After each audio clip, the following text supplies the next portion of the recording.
Welcome to this special press conference on Operation Sindoor. We will begin with opening statements by the three senior officers to my right here, who have been directly overseeing operations during Operation Sindoor. We have Lieutenant General Rajiv Ghai, Director General Military Operations, who will cover the aspects related to land domain. Air Marshal AK Bharti, to his right, Director General Air Operations, will provide insights on the air domain. And to my right is Vice Admiral AN Pramod, Director General Naval Operations, who will cover aspects on maritime domain. Following their briefings, we will move on to the question answer session. I now request the DGMO to commence the opening brief. Thank you, Sandeep. A very good evening to all of you, ladies and gentlemen. You are all by now familiar with the brutality and the dastardly manner in which 26 innocent lives were prematurely terminated at Pahalgam on the 22nd of April. When you combine those horrific scenes and the pain of the families that the nation witnessed with numerous other recent terrorist strikes on our armed forces and defenseless civilians, we knew that the time had arrived to make yet another compelling statement of our resolve as a nation. Operation Sindoor was conceptualized with a clear military aim to punish the perpetrators and planners of terror and to destroy their terror infrastructure. What I do not state here, of course, is the often stated determination of India and its intolerance to terror. It set into motion a very diligent and microscopic scarring of the terror landscape across the borders and the identification of terror camps and training sites. The locations that emerged were numerous, but as we deliberated more, we realized that some of these terror hubs were now bereft of any presence and had preemptively been vacated, fearing retribution from us. There was also a term of reference and our own binding, self-imposed restriction to target only terrorists and thus prevent collateral damage. There were 9 camps that you are now all familiar with, which were confirmed by our various intelligence agencies to be inhabited. Some of these were in POJK, while there were others that were located in the Punjab province in Pakistan. Nefarious places such as Murudke, the hub center of the Lashkar-e-Taiba, has over the years bred infamous characters such as Ajmal Kasab and the likes of David Headley. What followed was a careful scrutiny of each of these sinister locations, their layout, configuration, even the type of construction in each structure, and the terrain obtained around these. This was with an obvious intent to deduce and identify the exact vector that was required for their neutralization, as also the eyes in the sky that we would send up to ensure that we brought back evidence that we had indeed targeted what we set out to. The precise images of these engagements on that fateful and historical night have already been showcased during the first press statement on the 7th of May that was held by our Foreign Secretary.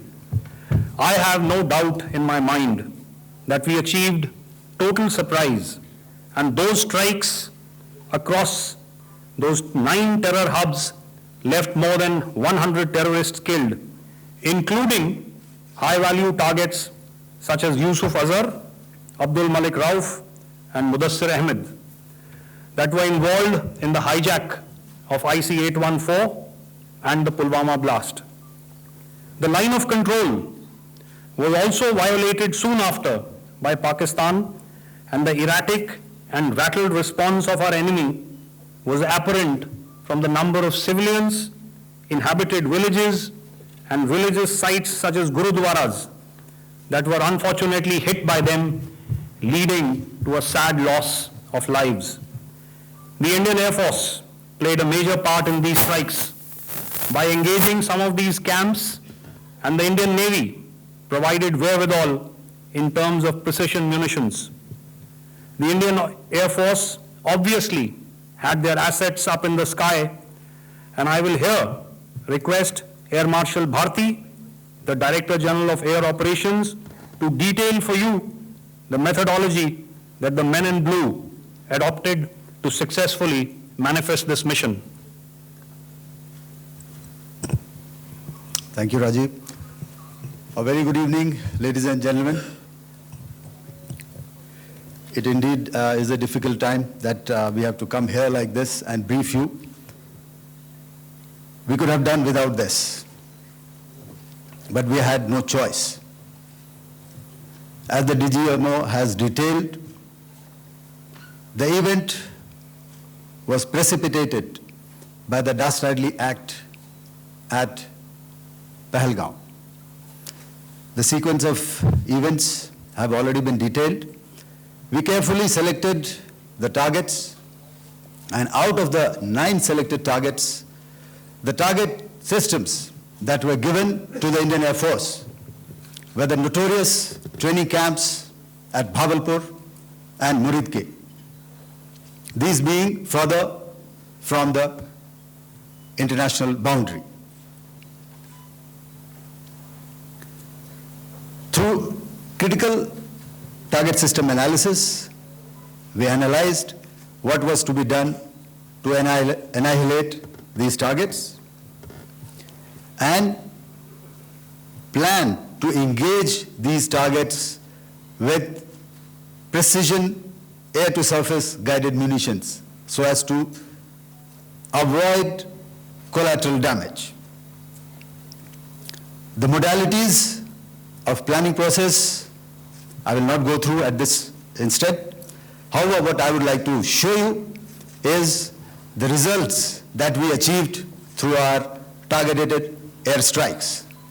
Could I have the second slide, please?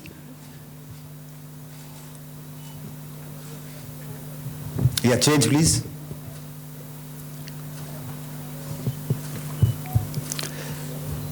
Okay.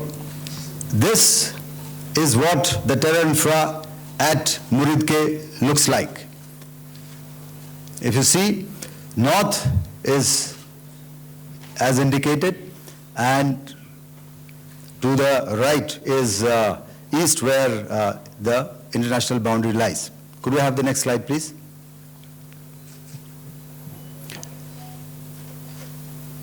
Orientating. Oh, just go back to one slide. Okay.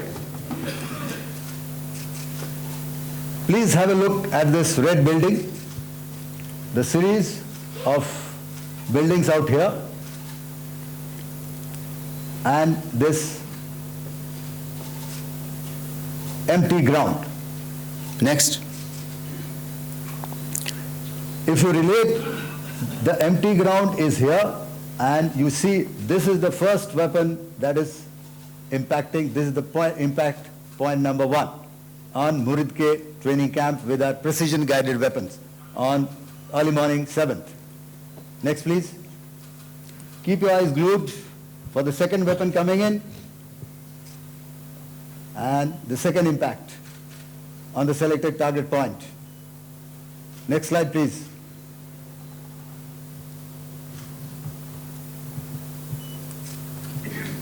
Third weapon, third impact. Continue. And fourth weapon, fourth impact. So through these targeted and precision targeting, we addressed the target at Murid K, which was the terrain infrastructure. Can you hear me? All right. Okay, I'll come closer to the mic. Now we go to the next target, which is the Bhavalpur training camp. Next slide, please.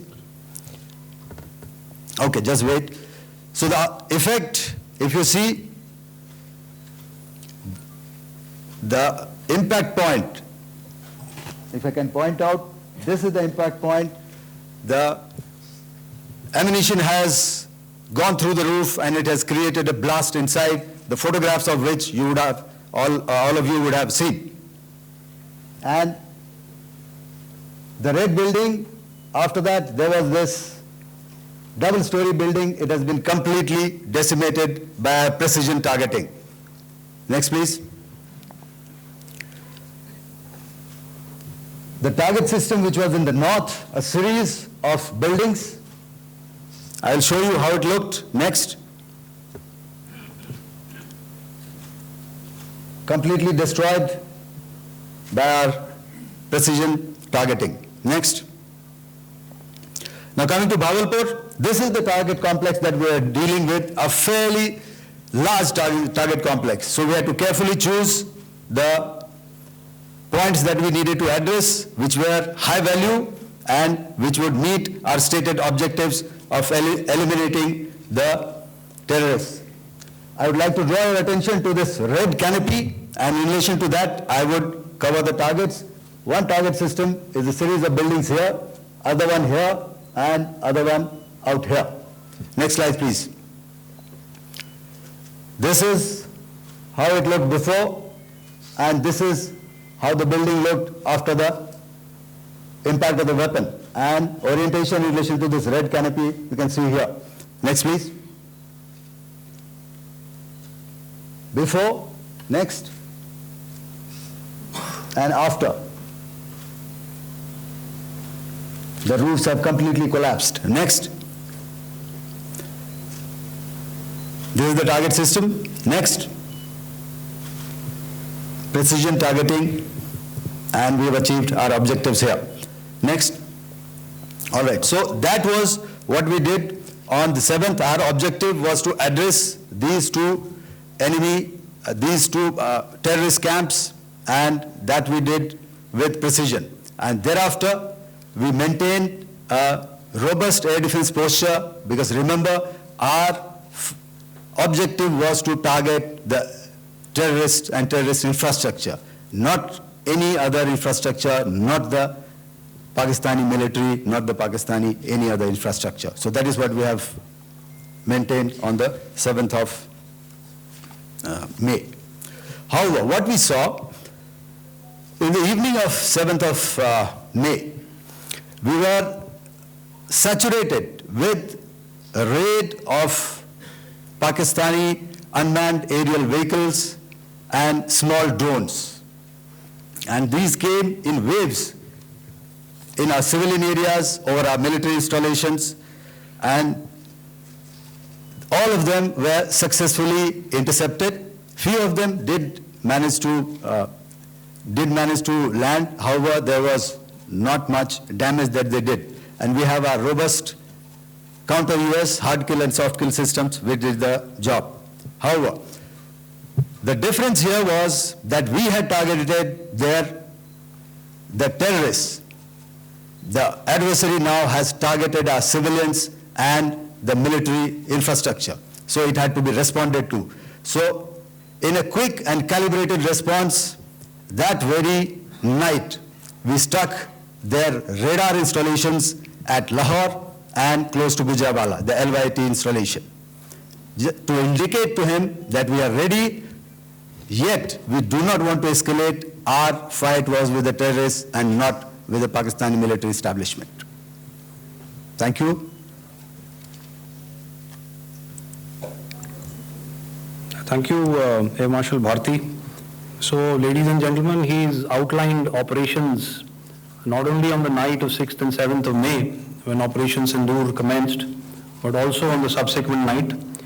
Being well aware and familiar with the congenital and impulsive nature of our adversary, and even though we did attempt to reach out and communicate our compulsions to strike at the heart of terror to my counterpart in the immediate wake of Operation Sindoor. The request was brusquely turned down,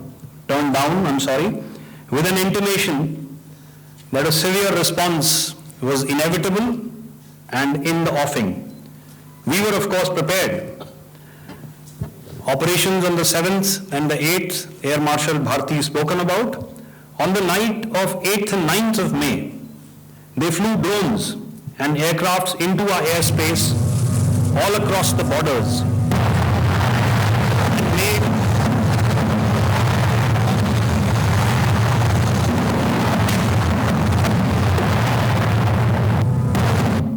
and made largely unsuccessful attempts to target numerous military infrastructure.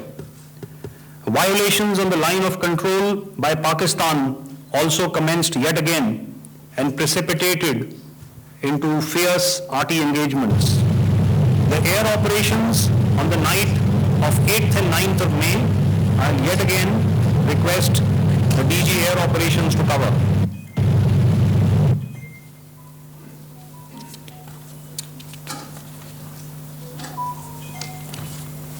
So I just covered what happened on the night of 7th and 8th.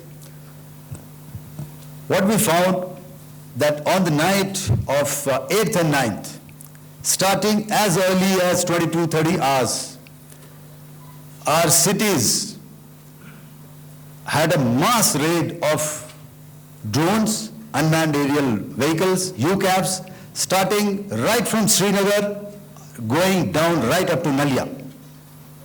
It was a mass raid in waves, and it was relentless. However, we were prepared, and our air defense preparedness ensured that there is no damage on ground or to any of the intended targets that the enemy might have planned for. The difference between 7th night and 8th night was that on 7th night, he sent in his Yeha class of UAVs, however, these UAVs can go some distance, they are armed.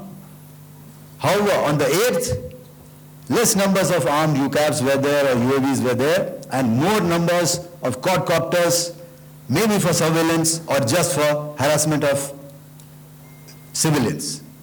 This continued till midnight. Our air defense preparedness ensured that there was no damage on the ground, either to the military installations or to the civilians.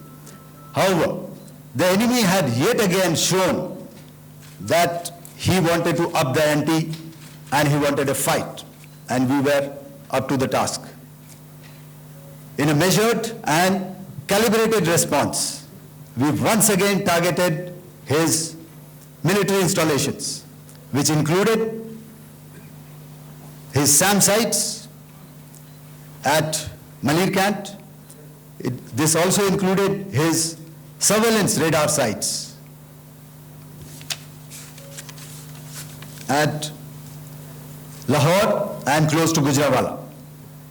These were suitably addressed, and thereafter his drone attacks continued even till morning, which we countered, and during the daytime there was some respite. Here I would like to bring out another aspect. What we found was that while the drone attacks were being launched from somewhere close to Lahore, enemy had allowed his civilian aircraft to also continue to fly out of Lahore. Not only his own aircraft, but international passenger aircraft, which is quite insensitive, and we had to exercise extreme caution, even at the cost of some tactical disadvantage, to ensure that there is no damage to any of the civilian aircraft. And this was also brought out in our press briefing during the day. So I will now hand over to my colleague to cover the events of 9th onwards.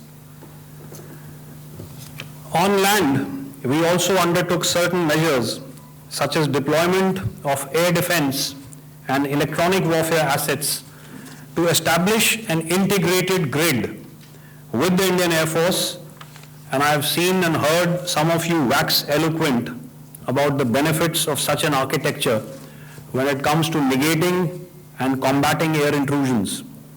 We also carried out deployment to include movement of our forces in the land, sea, and air domains. The night of the 9th and the 10th of May saw similar intrusions by drones and aircrafts, and this time there was a concerted effort to target airfields and some very, very important logistic installations, albeit yet again unsuccessful and denied gallantly and efficiently, I must say, by the integrated Indian Air Force and Indian Army Air Defense. We further strengthened our deployment and also initiated some pressure points to send a very clear and unambiguous message to the other side to desist from any misadventures on land. Some of the airfields and dumps saw repeated attacks in waves from the air. All were thwarted. The Pakistan Army has reported to have lost approximately 35 to 40 personnel in artillery and small arms firing on the line of control between the 7th and the 10th of May. What the other side had probably also not reckoned with was the speedy and precise turnaround and hit back by the Indian Air Force. And I will yet again ask Air Marshal Bharti to speak about these significant and game-changing strikes. I will thereafter request Vice Admiral Pramod, my colleague and Director General of Naval Operations, to tell us about some very telling naval maneuvers in the Arabian Sea that exerted pressure on the night of 9th and 10th of May. Over to you, sir. Thank you. 8 p.m. local time on 8th of May, several Pakistani unmanned aerial systems, drones, combat vehicles attacked multiple IAF bases. These included Jammu, Udhampur, Pathankot, Amritsar, Bhatinda, Nal, Dalhousie, Thois, Jaisalmer, Uttarlai, Falodi, Nalia. These were almost simultaneous and they came in waves. All our AD guns and other systems were waiting for them. All these waves were neutralized by our trained crew using the air defense systems that they have, and also some of them were utilized using our legacy systems like Pechoras and IAF Summer, which we have recently acquired. And some were neutralized by the Garud snipers. There was no damage on ground from these incursions and these mass raids, if I could call them, from the Pakistani side. However, following these relentless attacks on our air bases, on our forward positions, and on our civilian targets, this was time to convey some message to our adversaries. And therefore, a decision was taken to strike where it would hurt.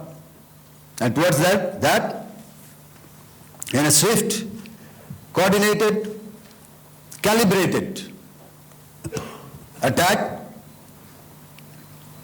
we struck his air bases, command centers, military infrastructure, air defense systems across the entire Western Front. The bases we struck include Chaklala, Rafiki, and mind you, Chaklala is Islamabad.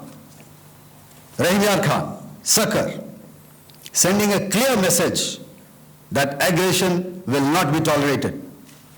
This was followed by strikes at Sargoda, Bholari, Jacobabad. We also struck the C2 centers at Murid, the UAE complex at Murid, Rafiki, radar at Chunia, which I will show you, Rahinyar Khan airfield, and the unmanned combat aerial vehicle hangar at Sakar. I would like to reiterate here that we have the capability to target every system at these bases and more. However, it was only a measured response to instill good wisdom to our adversary to refrain from further escalation. IAF response was directed only at military installations, avoiding civilian and collateral damage. I would now like to show you some of the effects that have been achieved as a result of our air operation.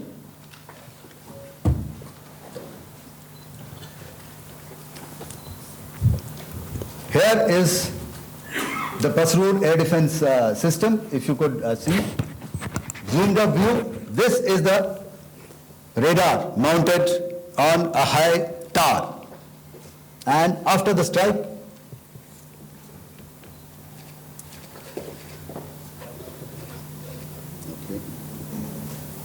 let me manage. Thank you. Can you hear me? Yeah, thank you. And after the strike, this is what has happened. This radar has been taken out, completely burnt. Next slide, please.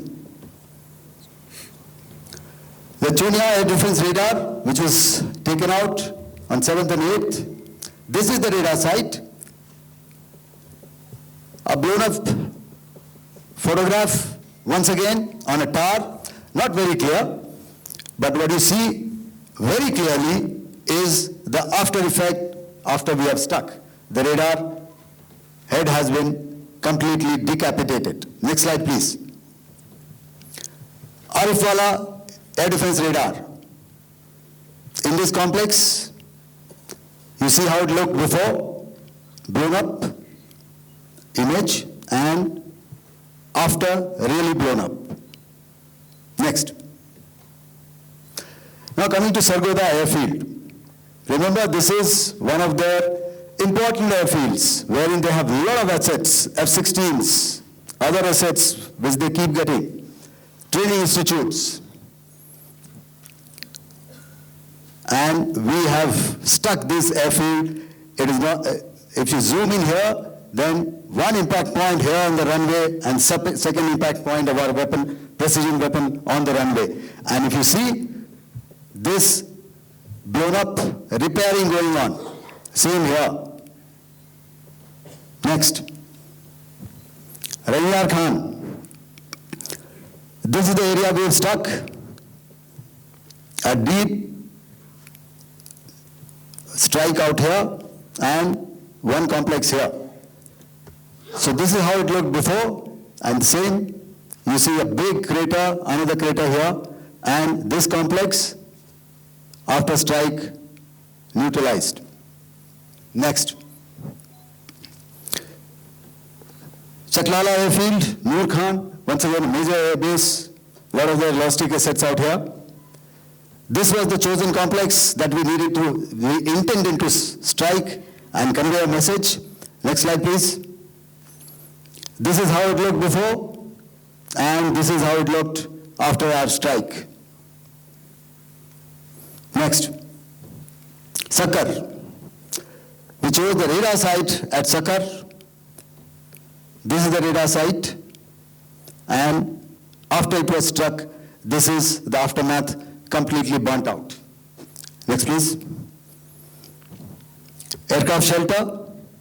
This is how it looked before the strike, and this is how it looked after the strike. The roof of the buildings completely caved in and burnt. Next. Ballari airfield, aircraft hangar. This is how it looked before, and this is how it looked after the precision strike. Next. Jacobabad, aircraft hangar, and this is how it looked after. Next. So what I'm trying to convey here, ladies and gentlemen, is to start with, our fight was neither with the Pakistani military nor with anybody else who's there on the other side. Our fight was with the terrorists. We neutralized the terrorists that we selected to be neutralized, and thereafter we only maintained the air defense posture. However, we were relentlessly pounded by waves after waves, night after night, by his UCAVs, by his drones, and by his other unmanned aerial systems. And that left us with no choice but to retaliate, and yet our retaliation was calibrated, it was graduated, and it was proportionate. Thank you.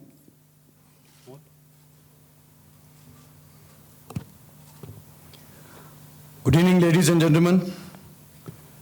In the aftermath of the cowardly attacks on innocent tourists at Pahalgam in Jammu and Kashmir by Pakistani-sponsored terrorists on 22nd April, the Indian Navy's Carrier Battle Group, surface forces, submarines, and aviation assets were immediately deployed at sea with full combat readiness in concert with the joint operation plan of the Indian Defence Forces.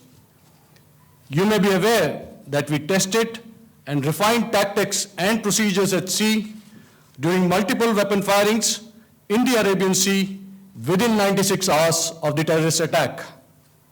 The aim was to revalidate our crew, armament, equipment, and platform readiness to deliver various ordnance on selected targets precisely. Thereafter, our forces remained forward deployed in the Northern Arabian Sea in a dissuasive and deterrent posture with full readiness and capacity to strike select targets at sea and on land, including Karachi at time of our choosing. The forward deployment of the Indian Navy compelled Pakistani naval and air units to be in a defensive posture, mostly inside harbors or very close to the coast, which we monitored continuously. The Indian Navy maintained seamless maritime domain awareness throughout the duration and was entirely aware of the location and movement of Pakistani units. In effect, we had and continue to have good battle space transparency using our maritime domain awareness grid. As you are aware, our response has been measured, proportionate, non-escalatory, and responsible from day one. Accordingly, the calibrated approach considered all options, including the ability of the Indian Navy for offensive action from and at sea. As part of this escalation control mechanism, the application of force by the Navy was planned in a synchronized manner in coordination with the Army and Air Force, the highlight being teams from the three services working closely in an integrated manner. Along with the kinetic actions by the Indian Army and Indian Air Force, the overwhelming operational edge of Indian Navy at sea contributed towards Pakistan's urgent request for a ceasefire yesterday. As we speak, Indian Navy remains deployed at sea in a credible deterrent posture to respond decisively to any inimical action by Pakistan or Pakistan-based terrorists. Thank you. Samna Varna, Jai Hind. Now I'll hand over to Director General Military Operations for further proceedings. Ladies and gentlemen, on the 10th of May, in the morning, even as we were getting into a huddle to wargame the events of the previous night, a routine exercise, I received a message on hotline from my counterpart in Pakistan seeking my willingness to communicate. Since our initial aim was to strike at terror camps, and all our actions in the subsequent days were in response to the intrusions and violations by the Pakistan Air Force and its army, it was decided that I would indeed speak with my counterpart. You are already aware, I've seen it being covered on national television, that my communication with the Pak DGMO was conducted at 15:35 hours yesterday and resulted in cessation of cross-border firing and air intrusions by either side with effect from 1700 hours 10th of May, after he proposed that we cease hostilities. We also decided to further speak on the 12th of May, that's tomorrow, at 1200 hours, to discuss the modalities that would enable the longevity of this understanding. However, disappointingly, and must I add, expectedly, it took only a couple of hours for the Pakistan Army to violate these arrangements by cross-border and across the line of control firing, followed by drone intrusions across the expanse of the Western Front through last night and in the early hours of the morning today. These violations were responded to robustly and dealt with as they must be. We have earlier today sent another hotline message to my counterpart highlighting these violations of the understanding between the DGMOs on the 10th of May and our firm and clear intent to respond to these fiercely and punitively, if repeated tonight, subsequently, or later. In this regard, I must inform all of you that the Chief of Army Staff has earlier today conducted a security review and has granted full authority to our Army commanders for counter-actions in the kinetic domain in case of any violation by Pakistan.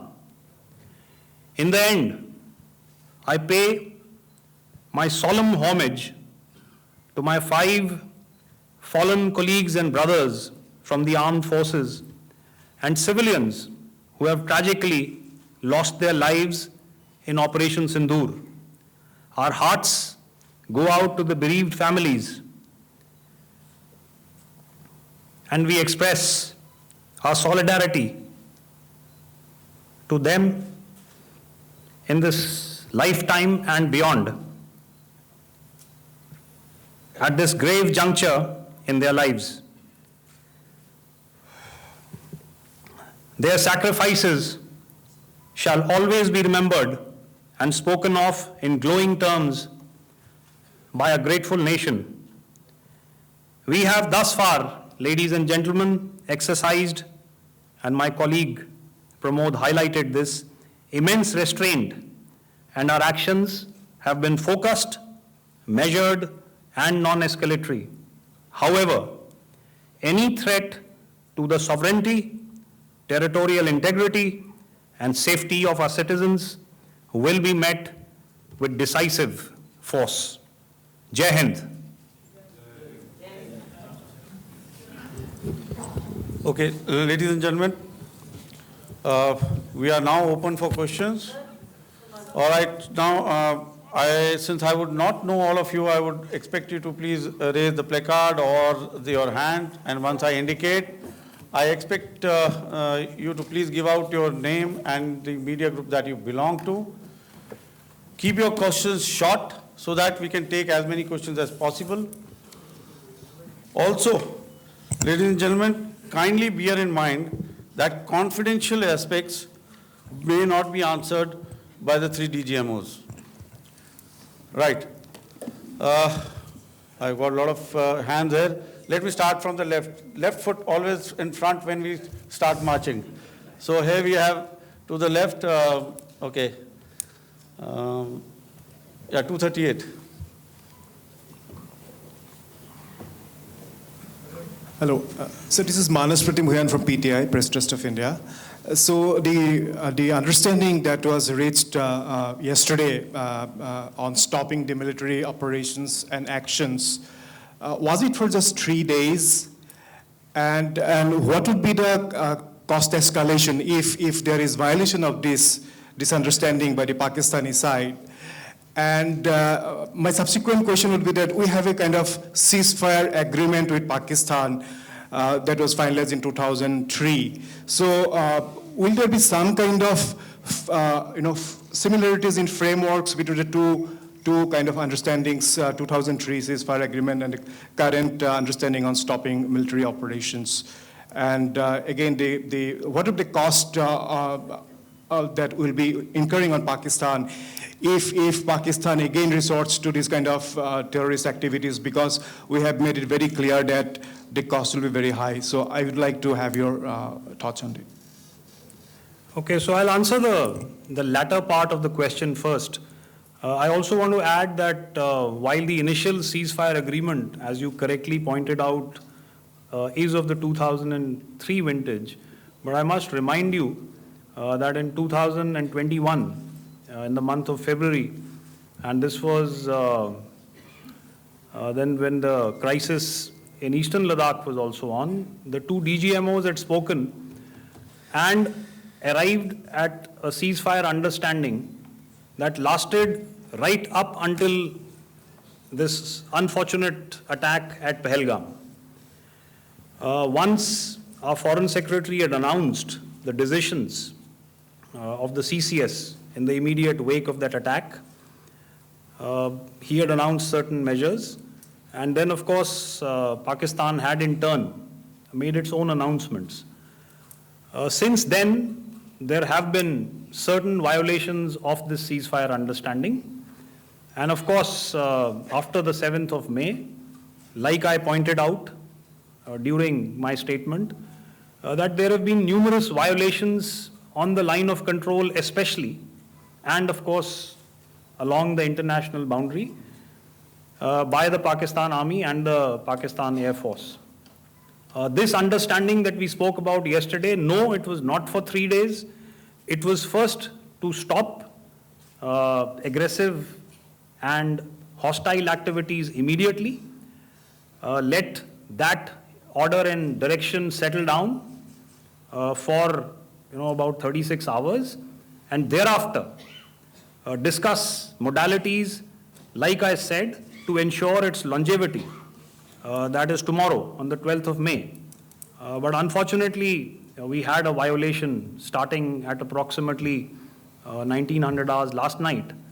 And we've sent a communique, like I said, to the Pakistan Military Operations Directorate. And we will await as to what happens tonight. All right. The cost escalation, I'll leave it to your best imagination. I've already said that the response will be fierce and punitive. Now, the right foot forward. Yeah.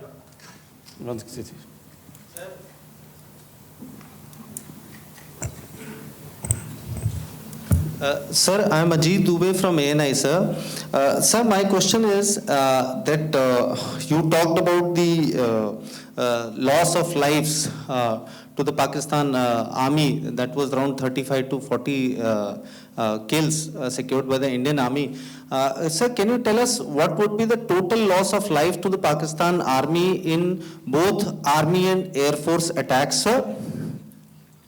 And how good was the performance of the BrahMos, Scalp and the S-400 during the operations? And sir, since we have just one multiple questions, please. Sir, all right. And since sir, we have achieved such a spectacular, we have made good achievements in this entire operation. Can we say that we have emerged victorious, or we have a big upper hand over the Pakistanis in this entire conflict? Thank you very much, sir. So I'll answer the question about the loss of lives on the other side. Of course, there are various means to ascertain that number. There is information from various agencies that come in. There are, of course, on the line of control, other ways to find out as to what has been the effect of what you are doing there in ceasefire violations.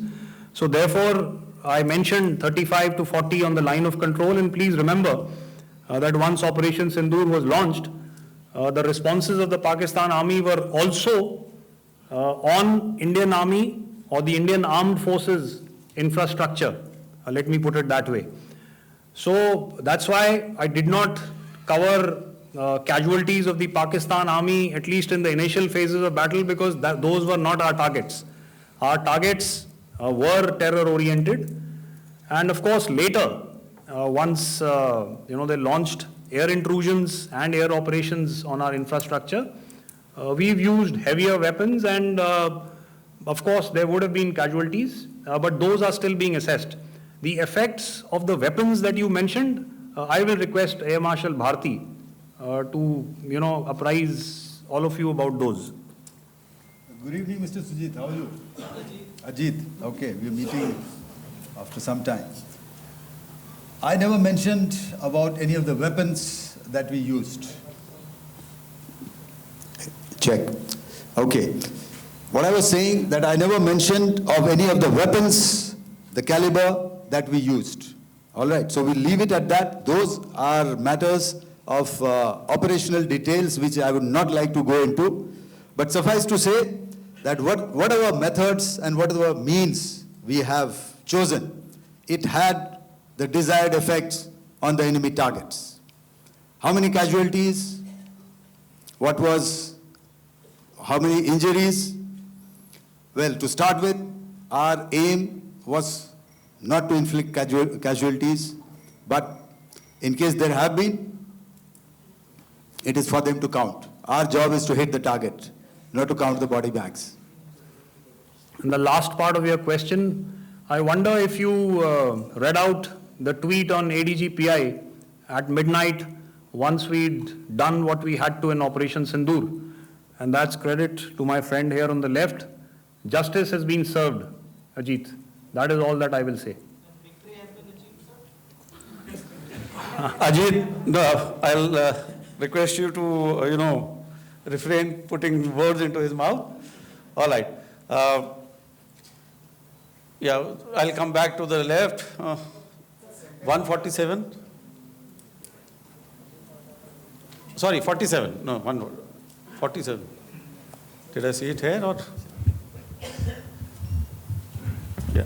Good evening, gentlemen. Sorry, 147, I saw it there. Sorry. Okay. Yeah. Since I've already said, 147, start please. Hi sir, good evening. This is Shivam Patel from Reuters News Agency. Thank you for giving me the opportunity. My question, sir, is how many military targets did Indian Armed Forces strike in Pakistan in response to the attacks from Pakistan? How were these targets selected? And how many troop casualties have been there in total on both sides, if you can give details? Thank you. I'm sorry, where are you? I haven't spotted his... He's to the right. Okay. Can you just repeat that for me, please? Sure, sir. So my name is Shivam Patel. I'm from Reuters News Agency. My question is, how many military targets in total did the Indian Armed Forces strike in Pakistan in response to the attack from Pakistan? How were these targets selected? And how many troop casualties have been there on both sides, if you can? So you're speaking of the targets that I mentioned in the wake of the attack at Pahalgam, right? Military targets, after in response. Yeah, I think it's amply clear to everybody here that the Pakistan army has not crossed the international boundary, neither in the plain sector nor on the line of control. So the intrusions have been in the air. There have been certain attempts on the line of control when ceasefire violations have been on to try and infiltrate and carry out and perpetrate activities that we are all very well familiar with. Whether these are by terrorists or by the Pakistan army or its special forces and commandos is difficult to say, but each of these have been effectively thwarted. So therefore, as far as engagements of military targets on the other side is concerned, I thought Air Marshal Bharti covered those very well and in detail, and he also mentioned as to how they went about targeting those. I think those images were very clear and very, very graphic in telling us as to what we needed to hit. And you'll remember that right at the outset I said that we even went into what was the construction in each of these locations and therefore decided on the vector that had to be utilized. May I? Please. Okay, if I could add to what the DGMO has said, I have already detailed the targets. Now, whether it is X numbers or Y numbers is that is immaterial. And what damage have we inflicted? You have seen. What are the casualties on the other side? As I said, that is for them to count. As far as we are concerned, from the air defense side, if they had a choice, they would have definitely come in. Their fighters, the more numbers of UCAVs, it is not that they did not intend to come in. It is only that our robust AD posture prevented them from coming in. So that must be known, and that must be realized by all the audience here. Yeah, I'll come to the left now, 24.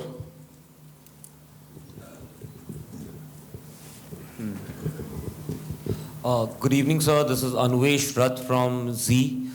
Sir, I wanted to know on the first briefing which was done by FS and two representatives from Air Force and Army, you showed a list where there was 21 places in that list. You have stuck 9. Are more operations going to be held? Is Operation Sindoor still on? And the second question, thank you, sir. Thank you so much. And also, I want to congratulate all three of you for a fantastic operation that you guys have done. Thank you so much. Thank you so much for that one question. Yeah. Sir, the question. Unfortunately, Rath, is that your name? I'm sorry. As far as operational details are concerned, I am not in a position to share those right now. But I think I'll take a cue from Pramod. He said towards the end that the Indian Navy is still in a posture that is deterrent. And I have already made it very clear towards the end of what I said that it's only a couple of hours ago that the Chief of Army Staff has carried out a security review, and he's authorized our Army commanders to deal with violations of any kind from across the borders in a manner that they deem fit. So again, to reiterate, the response will be fierce and it will be punitive.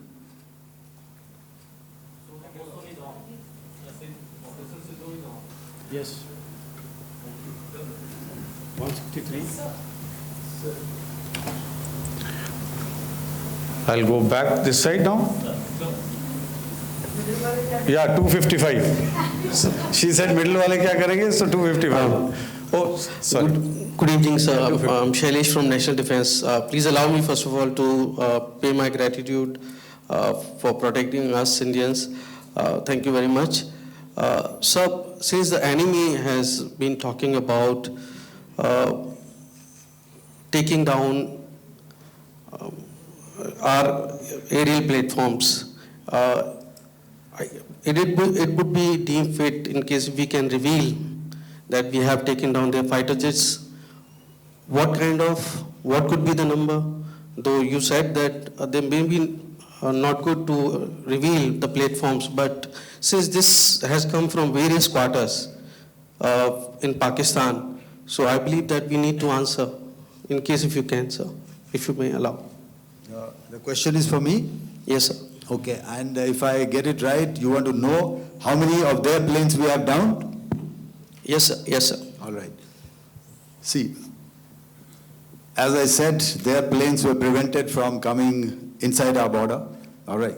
So we do not have the wreckage with us, but definitely we have downed a few planes. Numbers, we would not like to hazard a guess out here. Okay. I have the numbers. Okay, and we are getting into the technical details of it to establish it. So I would not like to put a figure at this time, but definitely there are losses from their side which we have inflicted. Please don't ask. Were they fourth generation plus, sir? See, you're putting words into my mouth. Why do you say fourth generation? Let us make it high tech. Okay. Thank you so much, sir. All right. Yeah, 163.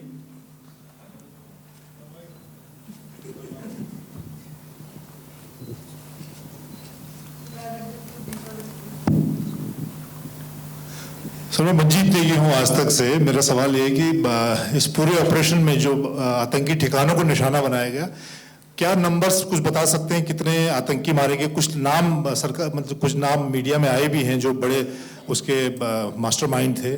और एक सवाल जो आज air force ने भी tweet किया कि operation सिंदूर अभी जारी है और सरकार की तरफ से भी कहा गया। और पिछली बार जब विदेश मंत्रालय की प्रेस कॉन्फ्रेंस पहली हुई थी उसमें वो लिस्ट दिखाई गई थी कि 21 टेरर कैंप आइडेंटिफाई किए गए हैं। तो क्या जो बाकी बचे हुए टेरर कैंप हैं उन पर भी कार्रवाई होगी? और एक नंबर अगर आप बता पाएं कितने टेररिस्ट मारे गए? Sir, before you answer, sir, before you. Manjeet ji, 3 questions. The third one has just been asked here before. So 21 this thing. So I'll request the first to be answered so that we have more number of people who can ask. Manjeet, जब मैंने statement दिया तो मैंने शुरू में ही कहा कि जैसे ही ऑपरेशन सिंदूर कॉन्सेप्चुअलाइज हुआ तो हमारा जो पीछे की कार्रवाई होती है स्पेड वर्क और टारगेट्स को आइडेंटिफाई और एनालाइज करने की कार्रवाई शुरू हो गई थी। मैंने जब स्टेटमेंट दिया तो मैंने बताया कि बहुत सारे थे, हमने 21 दिखाए होंगे और भी हैं, लेकिन वो लिस्ट फिल्टर करते करते 21 तक पहुंची। अब क्या आगे एंगेज किए जाएंगे? अगर जरूरत पड़ेगी तो जरूर एंगेज किए जाएंगे, लेकिन मैंने बताया कि इस समय जो इंट एजेंसीज ने हमें बताया कि फलाने कैंप में प्रेजेंस है, हमने उनको एंगेज किया।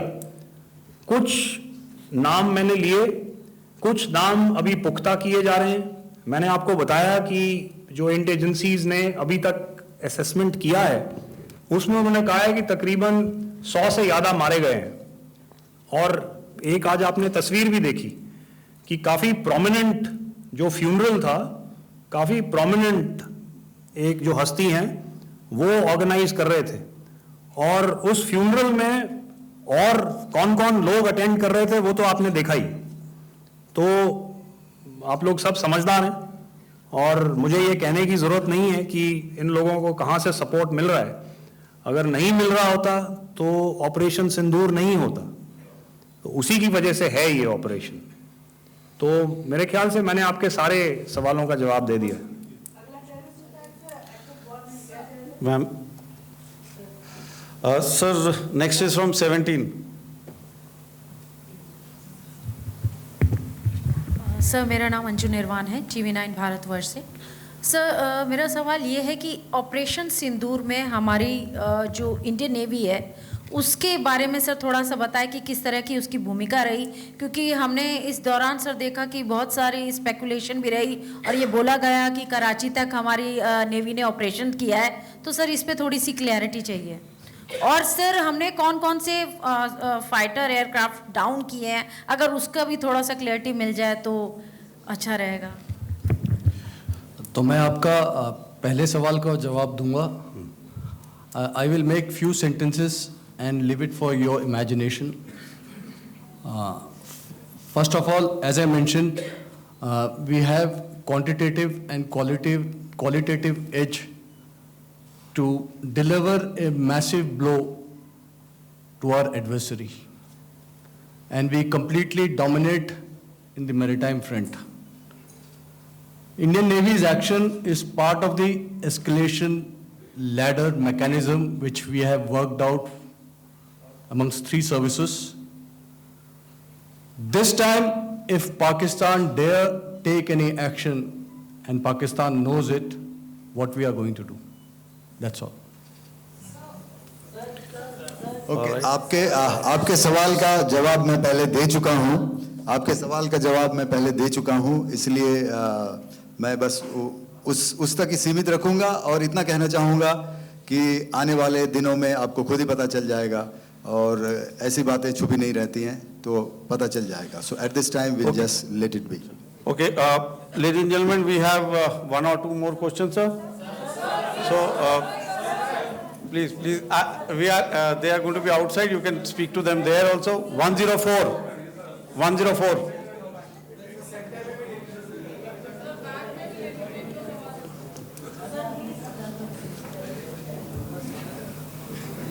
I think. Yeah, ask. Sir, Dinakar with the Hindu newspaper. Are you surprised that you got this question? No, sir. I'm waiting for them to salute. Sir, can you give a number of assets we lost, because there's been a lot of speculation going on. International media are writing a lot of things about our platforms, including Rafales. I mean, Pakistan claiming that Rafale has been downed, etc. Can you put that question to rest and clarify on that? I guess that question is for me. All right, I'm happy that you've asked this question. You know, we are in a combat scenario, and losses are a part of combat. The question that you must ask us, okay, and indeed that we must ask ourselves, you inclusive, is have we achieved our objectives? Have we achieved our objective of decimating that terrorist camp? And the answer is a thumping yes. And the results are for the whole world to see. As for the details, what could have been, how many numbers, which platform did we lose? You know, at this time, I would not like to comment on that, because we are still in a combat situation. And if I comment on anything, it will only be advantage adversary. So we don't want to give him any advantage at this stage. All I can say is that we have achieved our objectives that we selected, and all our pilots are back home. Thank you.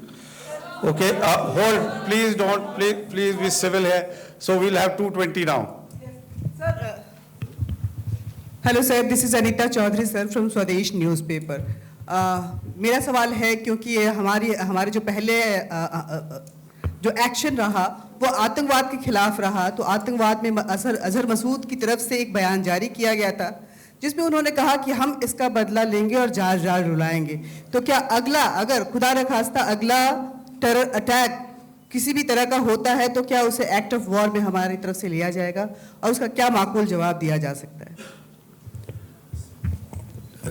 मेरा इसमें सिर्फ एक ही जवाब है आपके लिए कि हमने अपनी कार्रवाई करी। हमने उसके बाद मैंने अपने स्टेटमेंट में भी बताया कि ये कम्युनिकेट करने की कोशिश करी कि हमने इस तरीके से ये जो स्ट्राइक्स हैं वो क्यों की। लेकिन जो हमारा एडवर्सरी है उसने जैसे मुनासिब समझा वो कार्रवाई करी। तो आपने देखा कि ये जो एक्टिविटीज़ चल रही हैं 3-4 दिन से, ये कोई वॉर से कम नहीं है। नॉर्मल सर्कमस्टांसेस में एक दूसरे देश की एयर फोर्सेस हवा में नहीं उड़ती हैं और एक दूसरे के ऊपर स्ट्राइक्स नहीं करती हैं। हर रात इंट्रूजन्स नहीं होते हैं। लाइन ऑफ कंट्रोल पर सीज फायर वायोलेशंस, आपके एक साथी ने सवाल पूछा था शुरू में, एक सीज फायर अंडरस्टैंडिंग था, वो भी जा चुका है। उस सीज फायर अंडरस्टैंडिंग के जाते जो फायरिंग हो रही है लाइन ऑफ कंट्रोल में, उसमें घुसपैठ की कोशिश हो रही है। आमतौर पर ये घुसपैठ लाइन ऑफ कंट्रोल में टेररिस्ट करते हैं, लेकिन हमें इंफॉर्मेशन है कि हो सकता है ये पाकिस्तान आर्मी की टोलियां भी हों जो हमारे पोस्ट के ऊपर खामी पहुंचाने की कोशिश कर रही हैं। तो ये सारी एक्टिविटीज़ तो वॉर में शामिल हैं। तो ये कहना मुश्किल है कि आगे क्या होगा, वो स्पेक्यूलेटिव जोन में आ जाता है और मैं स्पेक्यूलेट नहीं करना चाहता हूँ। हर एक सिचुएशन अलग होती है और उससे एक तरीके से डील किया जाता है। सर मैं एक सवाल इसका मैं जवाब देना चाहता हूँ, एक मिनट। सो जो मिलिट्री होता है, our main job is to prevent war and maintain peace and stability. So it is not that our response is a graded response. That means अगर किसी ने किया तो उसको graded उसमें किया, जैसे terrorist action हुआ तो what we did is a terrorist action and we destroyed all the terrorist camps. उसके बाद आपने देखा कि उनने थोड़ा सा कोशिश किया तो हमारे एयरफोर्स और आर्मी ने क्या किया, तो मिलिट्री टारगेट्स हैं उनके ऊपर थोड़ा। So our aim is to maintain peace and tell our adversary that you do this and the response will be bloody. Okay, now as per the, please, we'll have 166 and 25, and after that no more, please.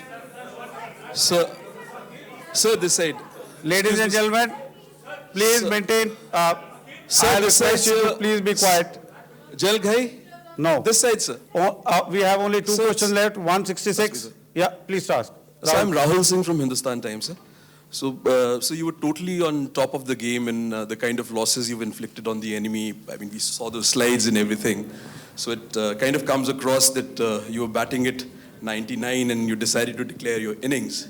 What are your thoughts on that, sir? And do you think, are you weighing the option of the Pakistan army using this time, buying this time of the so-called ceasefire or the understanding?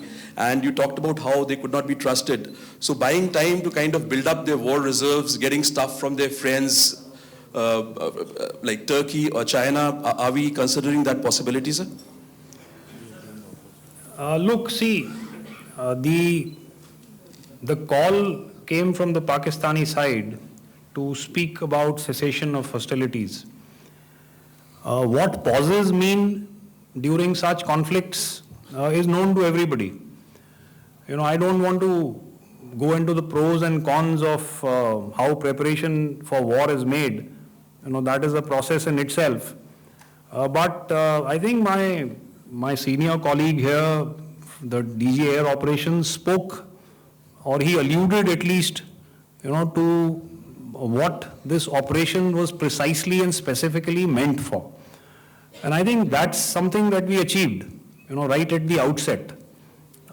Had we had the option not to go further, we probably wouldn't have. But we've been compelled to be in this situation. And as you've seen, the armed forces of India, and you know, you've got the three Director Generals sitting here, we are always prepared to face any eventuality. And like I said, that's for the sovereignty, the territorial integrity, and the safety of our citizens. So whatever has to be done will be done. You know, I'm not so concerned about what Pakistan will do in this time. I'm only concerned about what we will do. We have a roadmap and a plan, and we will follow it diligently, and we will follow it to the T. You know, that's the contention that I want to make here today. Ma'am, please. Okay, the last question, and ma'am, 25, she's been asking since the first one. Sir, I'm Nandita. Sir. She's not asking a question. Sir, I'm Nandita Dagar, DAGAR from DD News and DD India. Sir, I wanted to ask you that my question is to General Ghai. Sir, you spoke to your counterpart yesterday and the Pakistani counterpart. Sir, what is the Indian Army's assessment that despite that agreement, that talk that you had, despite that agreement coming into effect at 1700 hours yesterday, why did they violate it? And number two, yesterday at the Joint Defense Ministry and Foreign Ministry briefing, Wing Commander Vyomika Singh and Colonel Sophia Qureshi had told us that we have cited the Pakistani troops amassing at the borders and at the LOC. Sir, has that situation changed? Have they withdrawn? And sir, if in case, despite, now there is a lull of course, but if tonight again, the enemy again carries out shelling and aerial intrusions through drones, what is going to be our response, sir? Thank you. So without outlining the specifics of that response, I've already made it clear that there will be a response and it will be fierce and it will be punitive.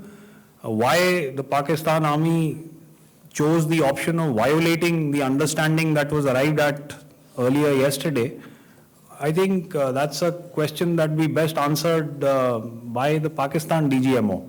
I wouldn't be able to, give you that.